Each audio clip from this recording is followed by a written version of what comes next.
সবার মনে এখন একটা প্রশ্ন যে জোট হওয়ার আগে কি জামাতের জোটে ভাঙন শুরু হলো কিনা, আপনার মনেও কি এমন প্রশ্ন কি দিচ্ছে? আমার মনেও এই প্রশ্ন উঠেছে এবং আমার ধারণা ইসলামী শাসনতন্ত্র আন্দোলন আলাদা করে নির্বাচন করবে এবং এটি তারা অনেকটা প্রকাশ্যে আজ সন্ধ্যায় বলেছে। কেননা তারা যদি সন্তোষজনক আসন না পায় তাহলে তারা বলছে তাদেরকে সম্মান করা হচ্ছে না জোটের ভেতরে। এখন জামাতে ইসলামী আপ্রাণ চেষ্টা করছে যে ধর্মকে ব্যবহার করে বা ধর্মের নামে যে রাজনীতি সেই সমস্ত শক্তিকে এক জায়গায় নিয়ে আসতে। তার সাথে সে জোড়া দিয়েছে 2-4 জন মুক্তিযোদ্ধাকে, তার সাথে জোড়া দিয়েছে এনসিপিকে, যারা গণ অভ্যুত্থানের শক্তি। একদম। পরে একটা অদ্ভুত দেখতে জোট তৈরি হয়েছে জামাতের নেতৃত্বে। সেখানে 8টি ইসলামী দল আছে। আবার এই 8টি ইসলামী দল আপনি জানেন কিন্তু একে অন্যকে খুব অপছন্দ করে। তারা অতীতে কখনো একে অন্যের প্রতি সমর্থন দেয়নি এবং তারা আলাদা করে নির্বাচন করেছে।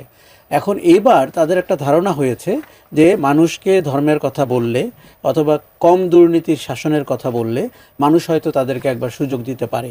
আমরা গত 16-17 মাসে তাদের কিছু আস্ফালন দেখতে পেয়েছি।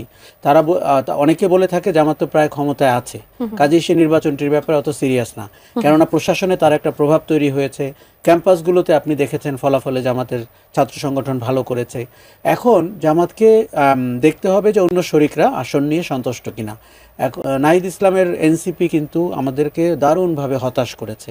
আমরা ভাবতেই পারিনি এরকম একটি সম্ভাবনাময় রাজনৈতিক শক্তি কয়েকটি আসনের বিনিময়ে জামাতের মতো একটি কন্ট্রোভার্সিয়াল, বিতর্কিত, স্বাধীনতা বিরোধী, ধর্ম নিয়ে প্রশ্নবোধক আচরণ করা দলের সাথে জোটে যেতে পারে।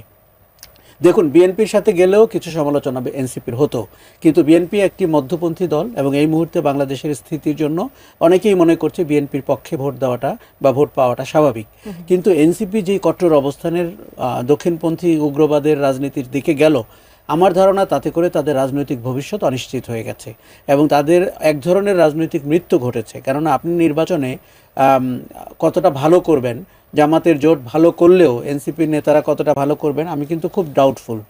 কেননা তাদের উচিত ছিল রাজনীতিটাকে বোঝা, অভিজ্ঞতা অর্জন করা।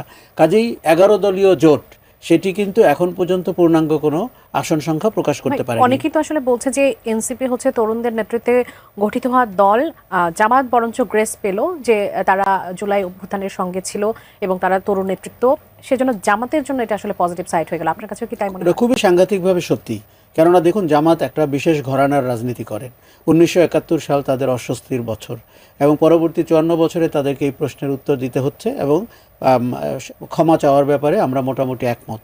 এই জায়গায় এসে জুলাই অভ্যুত্থান, যেটি 15 বছরের দুঃশাসনের পরে বাংলাদেশের মানুষ পেয়েছে, তার প্রথম সারির সৈনিক তো এনসিপির নেতৃত্ব। কাজেই তারা যদি জামাতের সাথে হাত মেলায়, এখানে দুটি ঘটনা ঘটেছে। একটি হচ্ছে জামাত রাজনৈতিকভাবে বেনিফিটেড হয়েছে, তারা বলতে শুরু করেছে যে জুলাই গণ অভ্যুত্থানের অংশীদাররা তো আমাদের সাথে। আর আরেকটা জিনিস হচ্ছে যে এই তরুণদেরকে দলে নেওয়ার ভেতর দিয়ে তারা তরুণ সমাজের প্রতি এক ধরনের অ্যাপিল তৈরি করতে পেরেছে। আপনি জানেন 4 কোটির মতো তরুণ ভোটার রয়েছে। এইবার বলা হচ্ছে তাদের ভোট খুব ডিসাইডিং ফ্যাক্টর হতে পারে, যেমন করে নারীদের ভোট একটা ডিসাইডিং ফ্যাক্টর হতে পারে।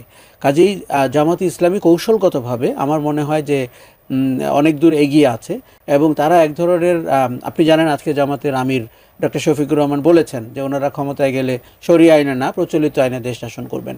কিন্তু ওনার গত 16 মাসের কথাগুলো যদি আপনি শোনেন, তার মধ্যে অনেক স্ববিরোধিতা আছে।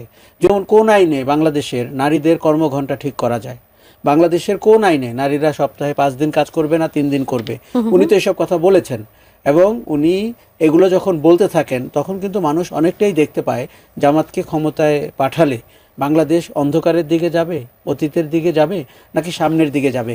দেখুন, 51% ডেমোগ্রাফির মানুষ হচ্ছে নারী। তাদেরকে অসম্মান করে, তাদেরকে ঘরের ভেতরে আটকে রেখে আমার মনে হয়